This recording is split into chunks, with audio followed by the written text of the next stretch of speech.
I don't know if it's going to work or not.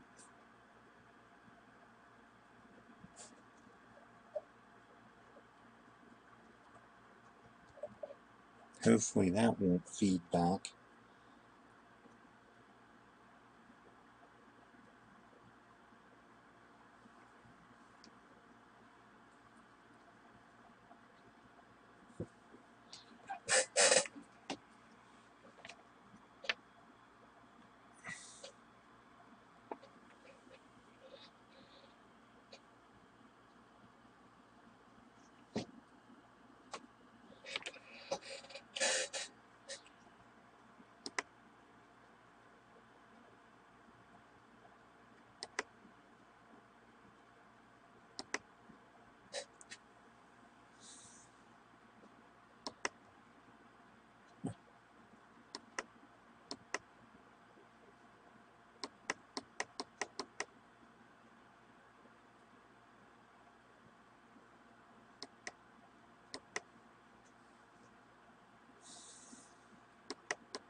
Oh, well, now it ain't going to stop recording. That's nice of it.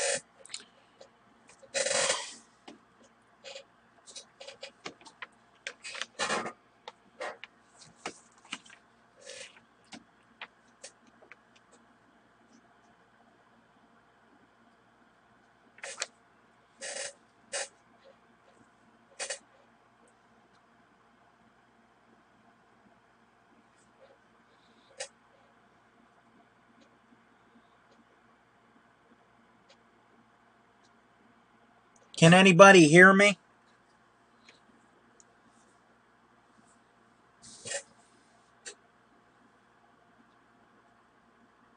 Saying 6 in here. Picture looks good. Hi, John Daly. Can you hear me? Can any of you hear me? Hastings, Cal, JT1, Gerald Farms.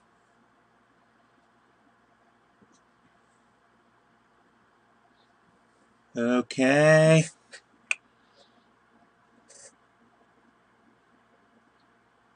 Yes, we can hear you. Okay. That's good. Okay, I'm on here a little early tonight, guys, because I was having trouble a couple minutes ago getting this OSB to work, or OBS rather, not OSB. It's becoming an or OSB, I think, but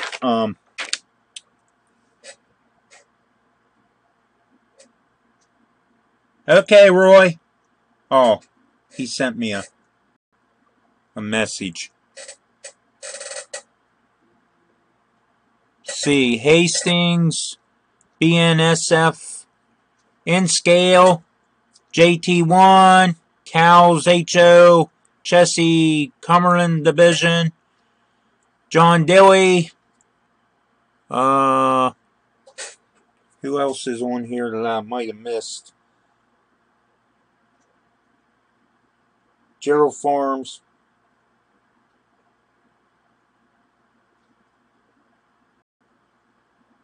So it should be 8 of you in here so far. Actually, what I was going to show you is upstairs. So excuse me a minute, guys. I will be back. Chat amongst yourselves till I get up here.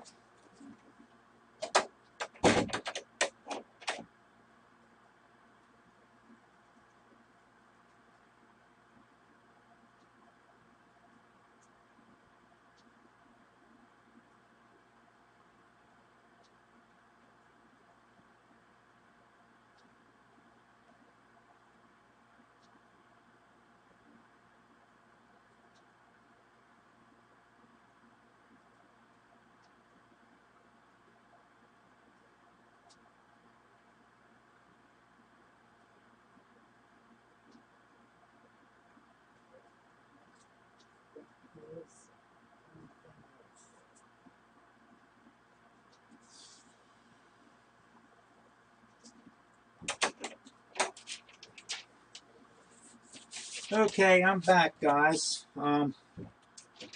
Just go ahead and do some normal announcements that you hear me ramble about every week.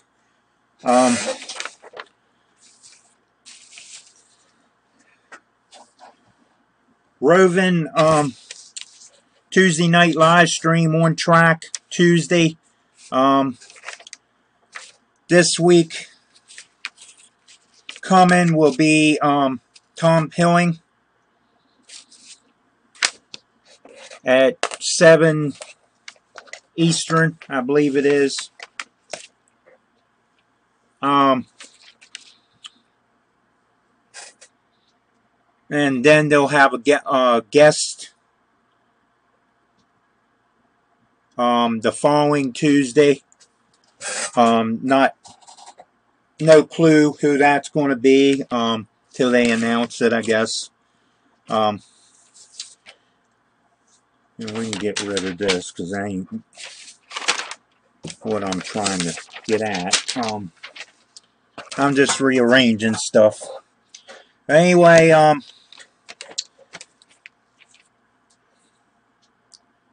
Wednesday, 7 p.m. Eastern, Sparky 107. Thursday, of course, me at 7 p.m. Eastern. Thursday, Thursday, model YouTube model builders will be on after me at 10 p.m. tonight Eastern. And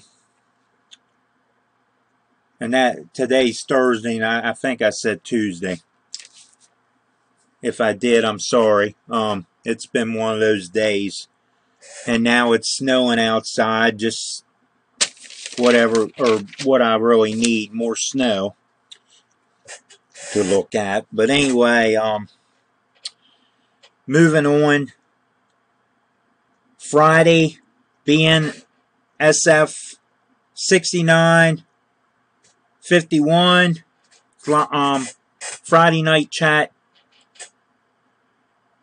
And then 2448 Toyman goes live at 10 p.m. I believe tomorrow night, and also Saturday night at 10 p.m. Eastern. So check all those live streams out.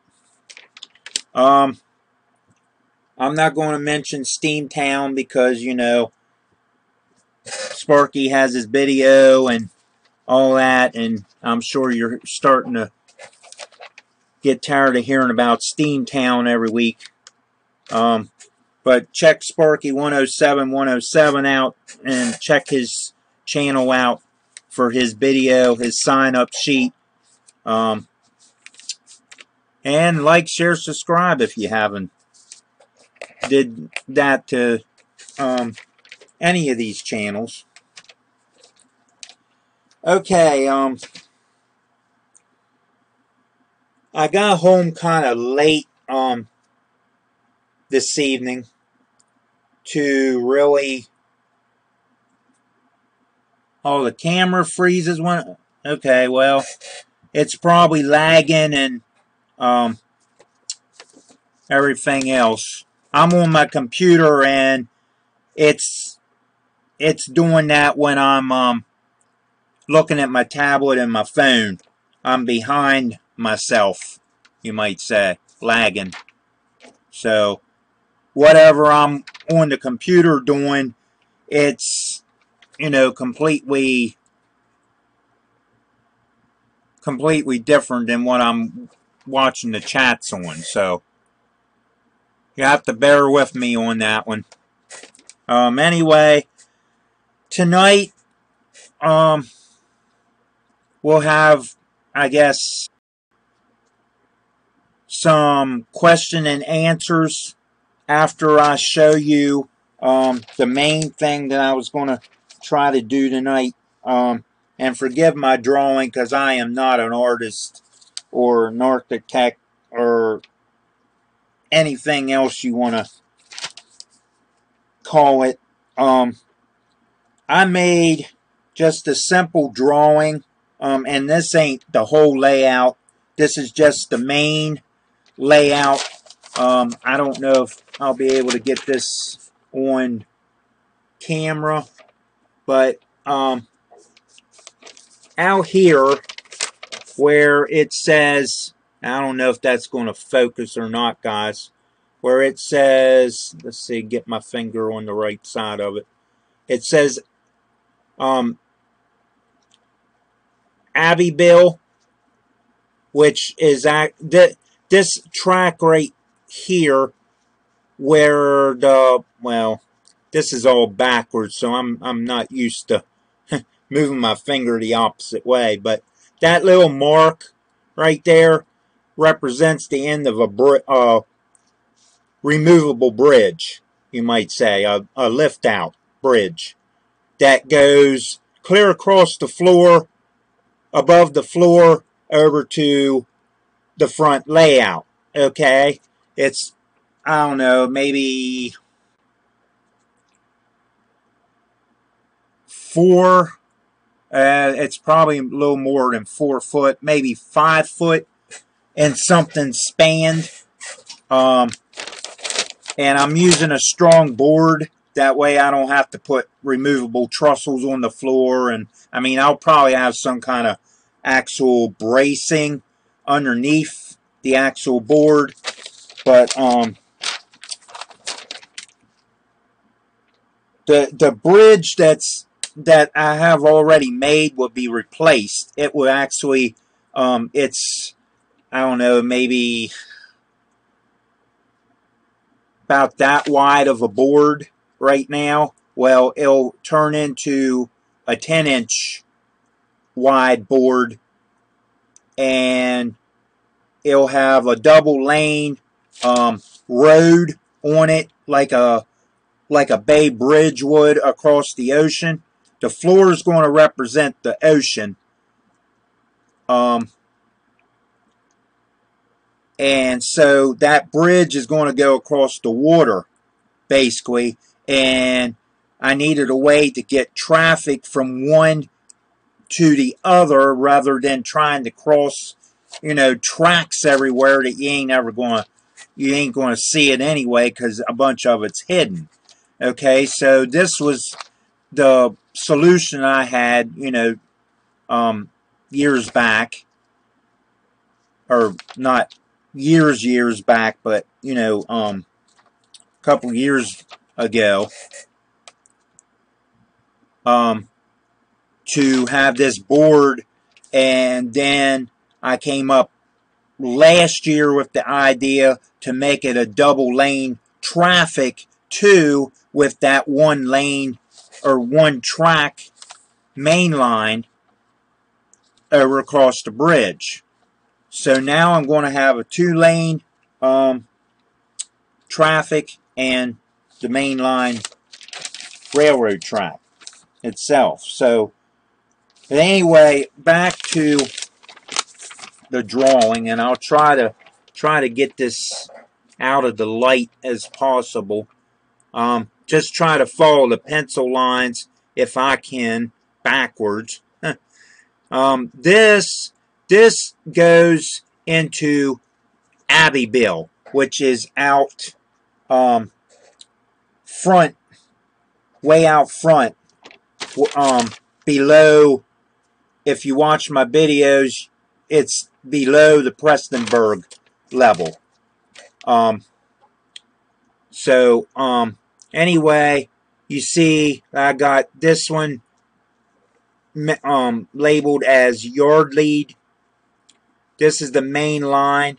They will go down there and do like a figure 8, or it will come on up over the switch and do a figure 8 and come across the front track here, whichever way I decide to run them.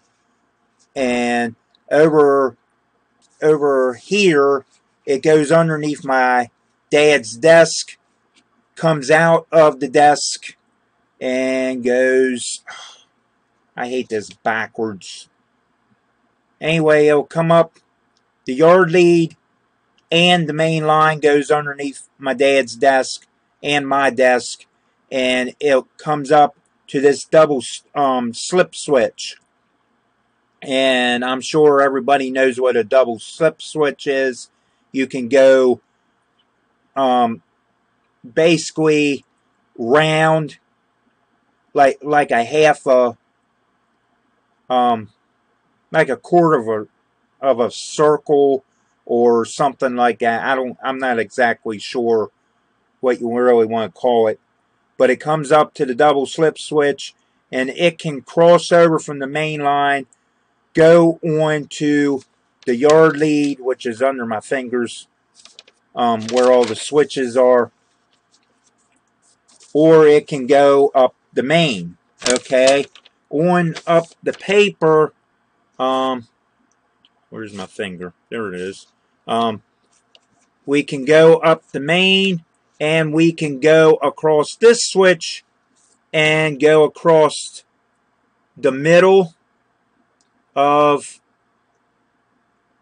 all them sidings, okay, and come back out on the main, just, you know, for a shorter run or a pass through the yard type deal. No, War Bonnet, this is for HO. Hi, Cheryl, Ralph, and anybody else I missed.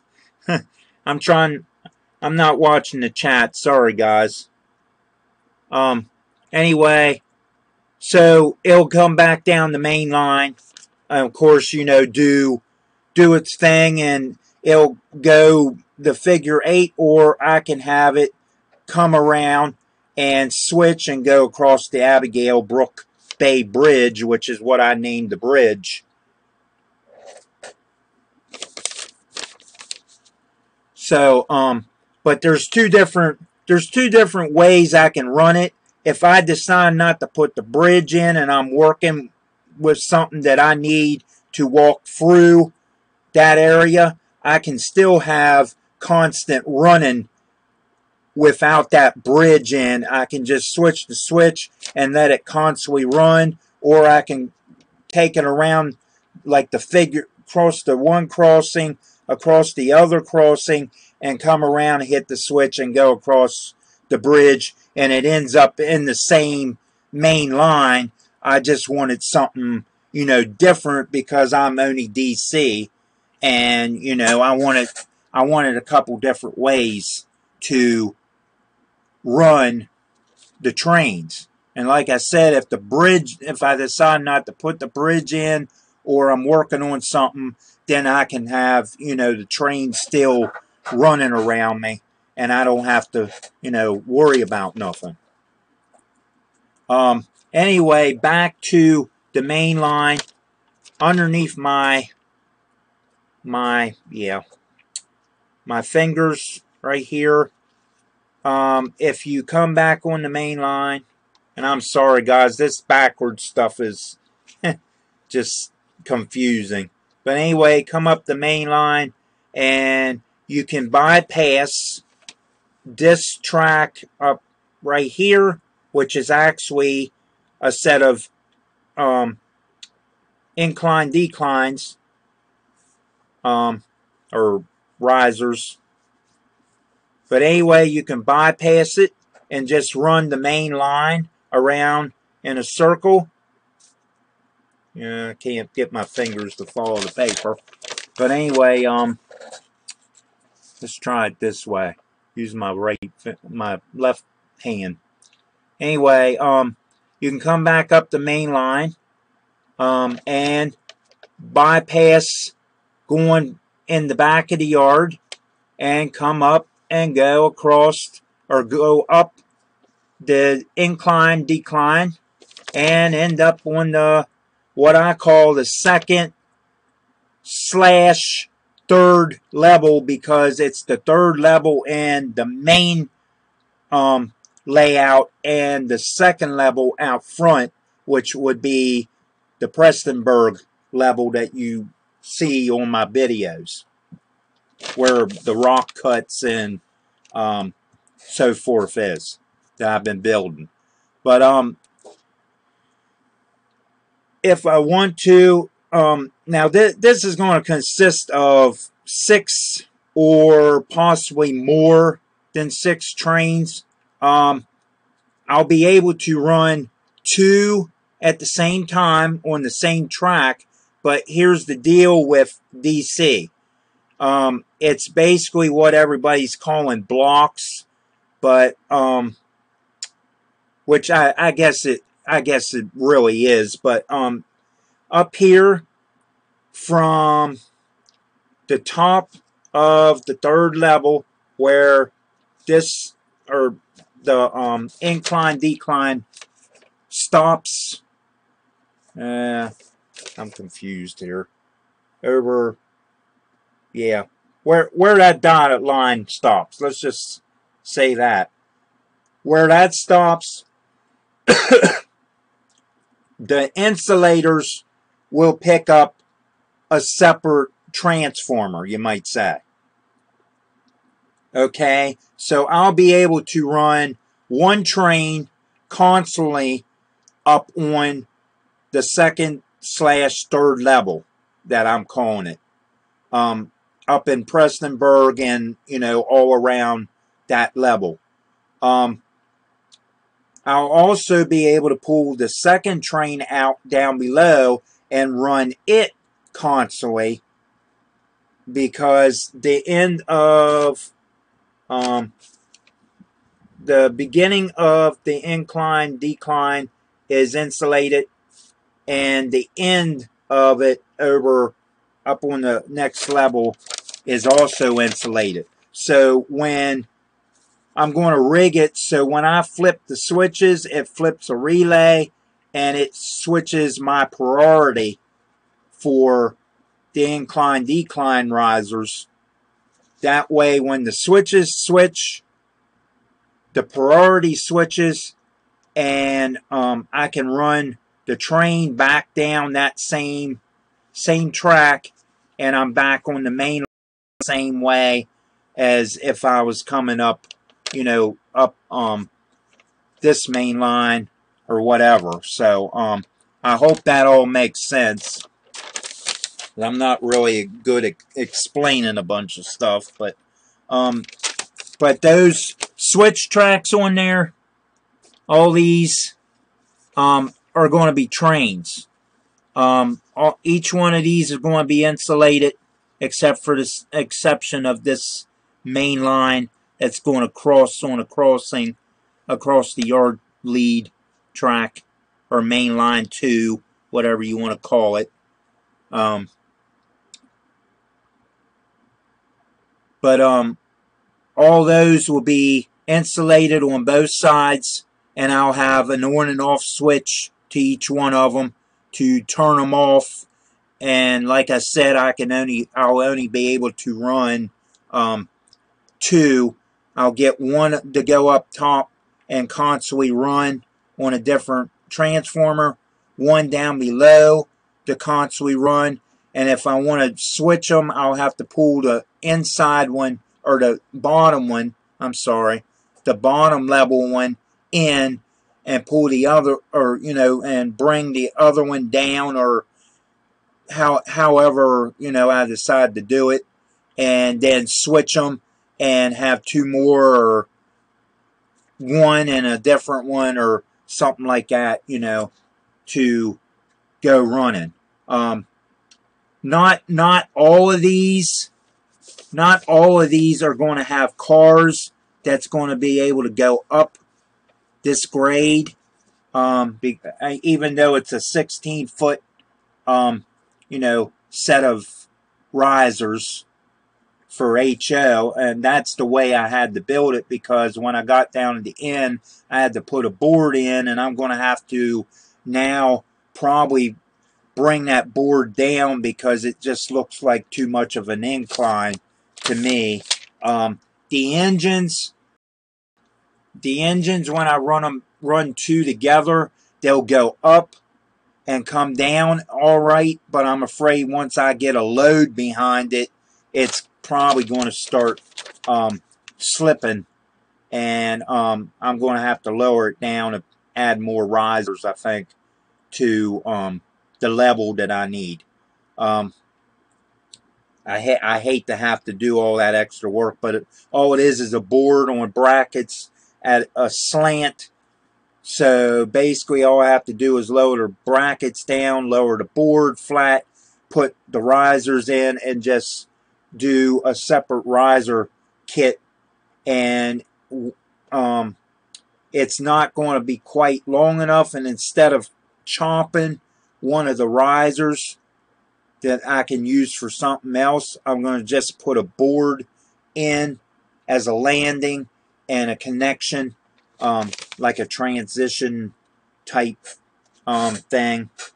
So that's probably going to be one of my future projects, and possibly a video. I don't know if I'll be able to put a camera back there or not to do all that, but I thought I'd show you this because I know everybody's anxious to know what possibly my layout is going to look like one of these days. I mean, this ain't all of it, guys, so don't don't think that it's this small or this big, because I've got a lot more trains than what's going to be running on this. I've got them in circles in places. I've got them a few up on shells, and if you watch my older videos, you'll see two of the chassis system trains running around those shells. The other two, I had took a break on wiring, and I've got an upper one on the very top level with some of my dad's trains that I took a break on because of everything else happening. And I don't really like taking breaks away from the train stuff, but when you have other jobs and part of a life, that's what happens.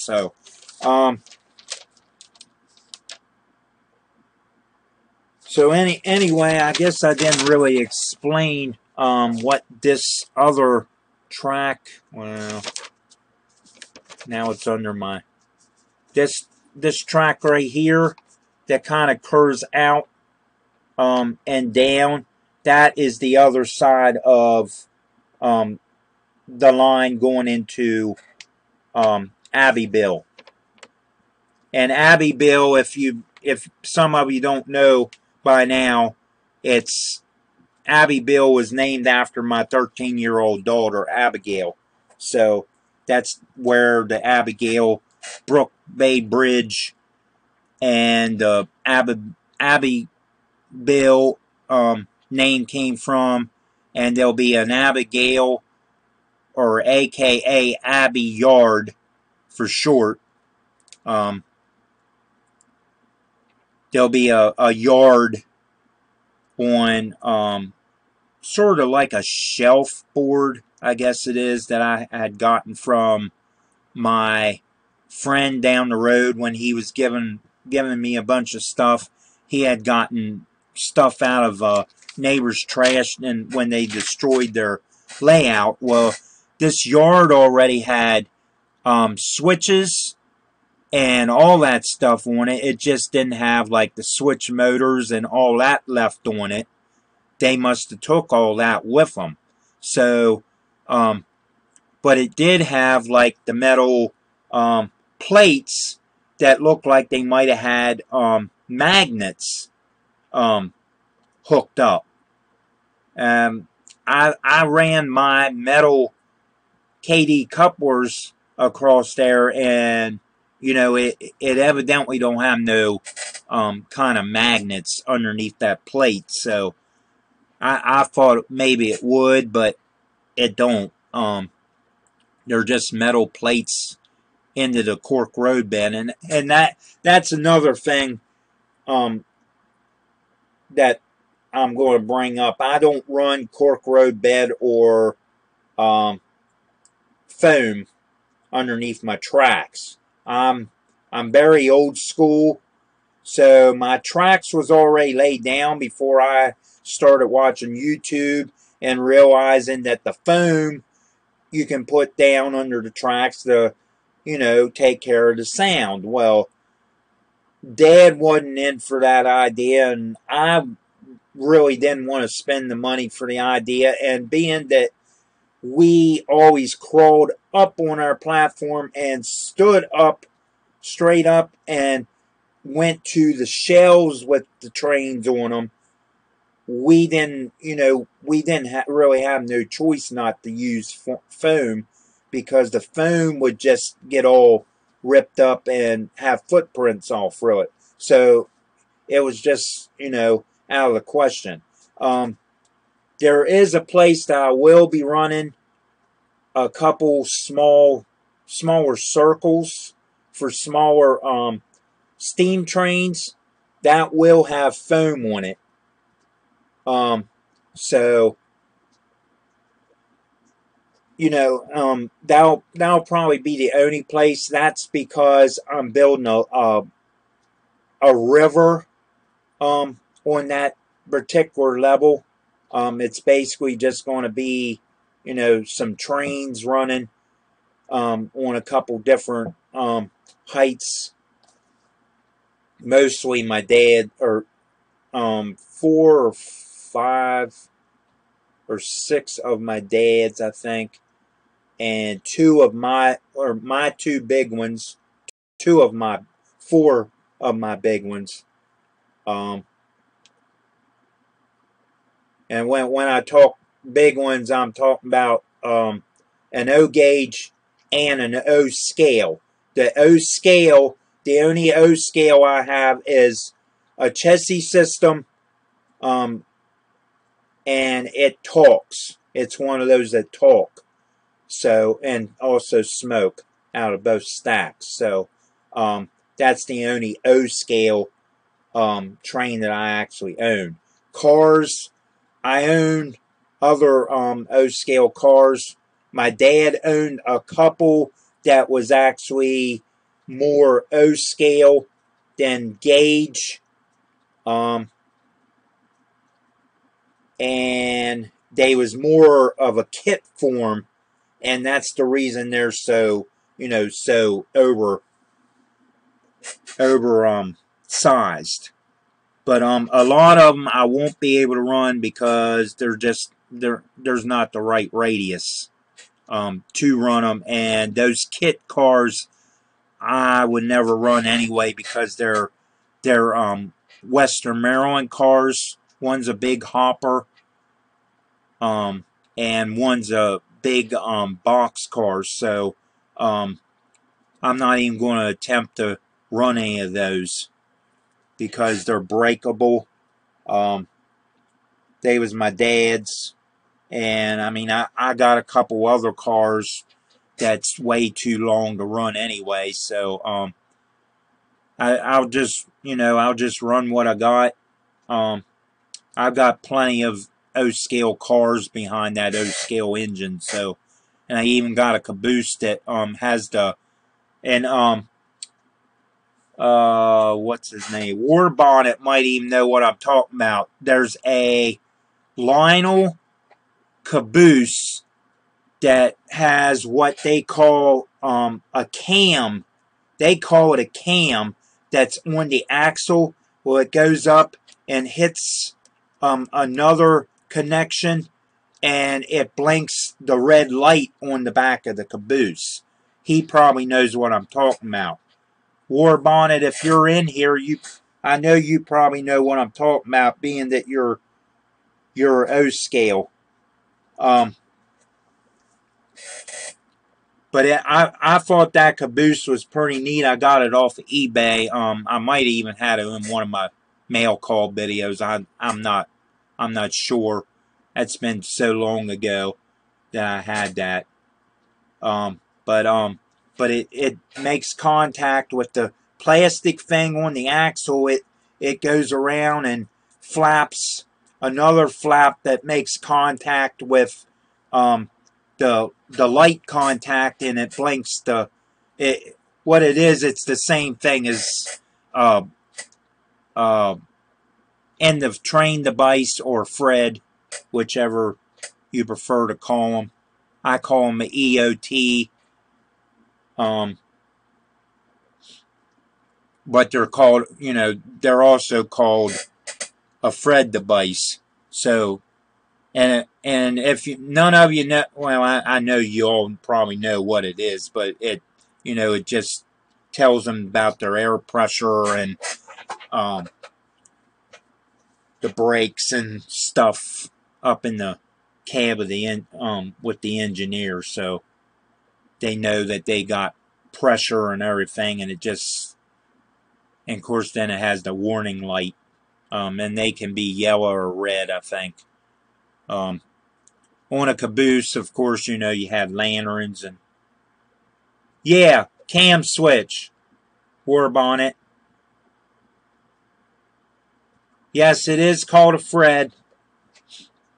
I call it an EOT. EOT. That's what it's basically supposed to be an end of train device, but but they also call it a Fred nowadays. It's just a blinking light that tells them their air pressure's okay and stuff like that. And my grandfather worked for the railroad, so I knew a lot about cabooses. He was a brakeman. He was a brakeman, a fireman, a switchman, I believe, for a small period of time. He was also, well, before he retired, he made it up to conductor. So, as time went on, because he worked for Chessie System. He started out with the Chessie System. So, and when the Chessie System and B&O and C&O and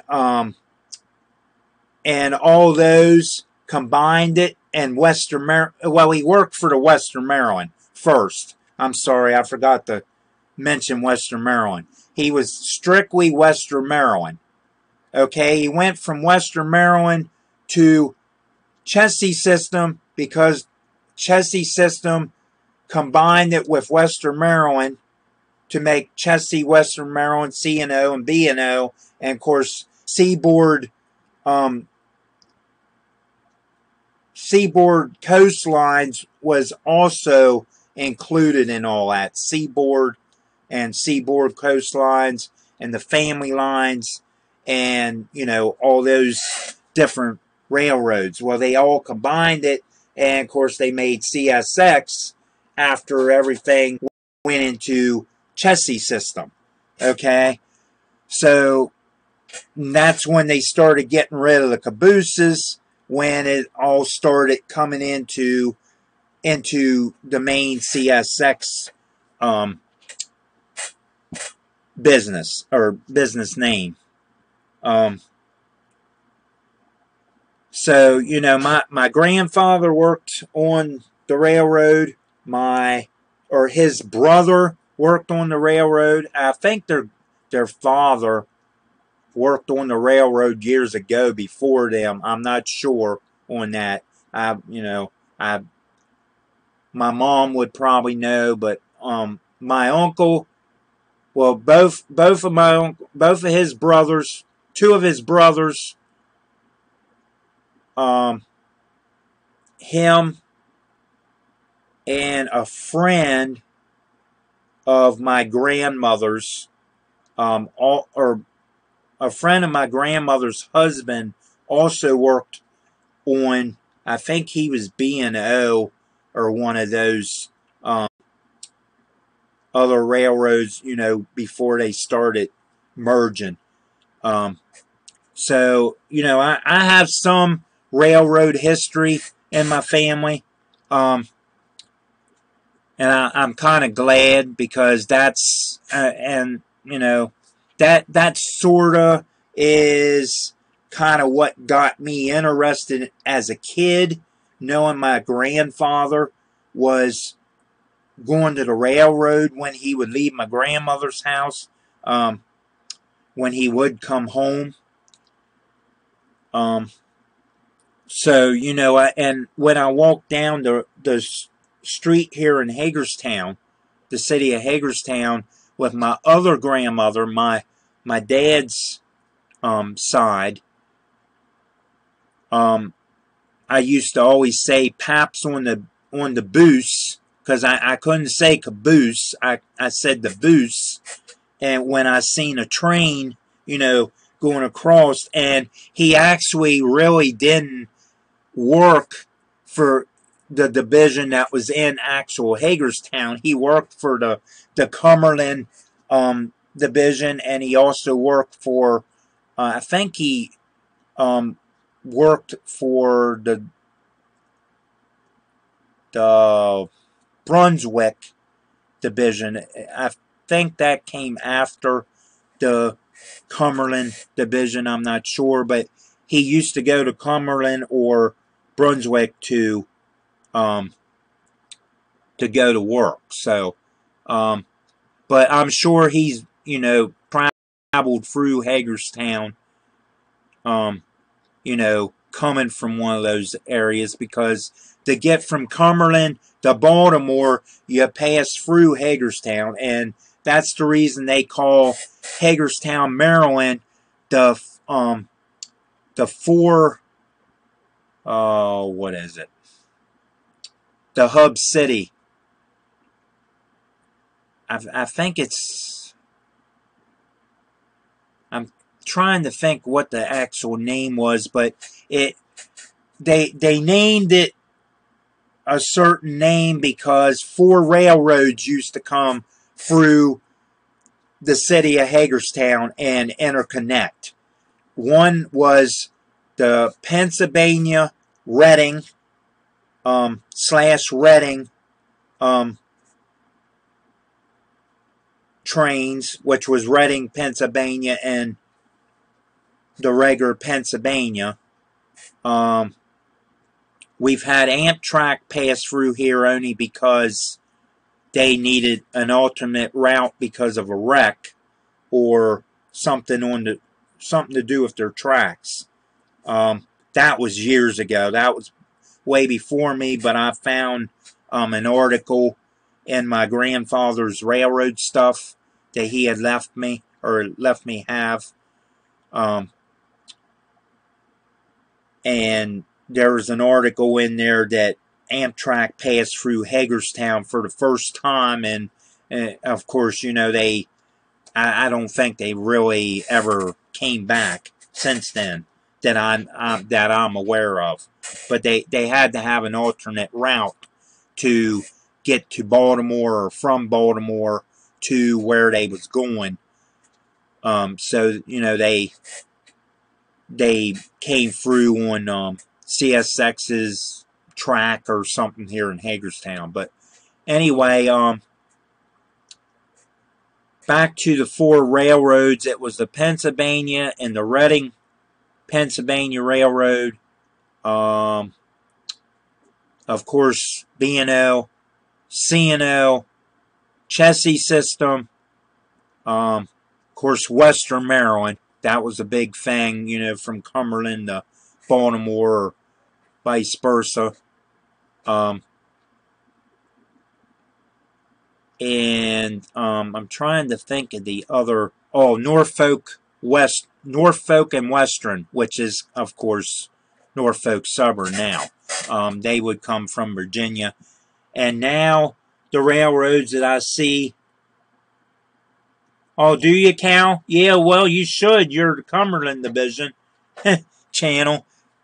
Yeah, you should know where I'm talking about, buddy. Can you think of the name, what they called it? There's a certain name that they got for Hagerstown that I know it's the hub city.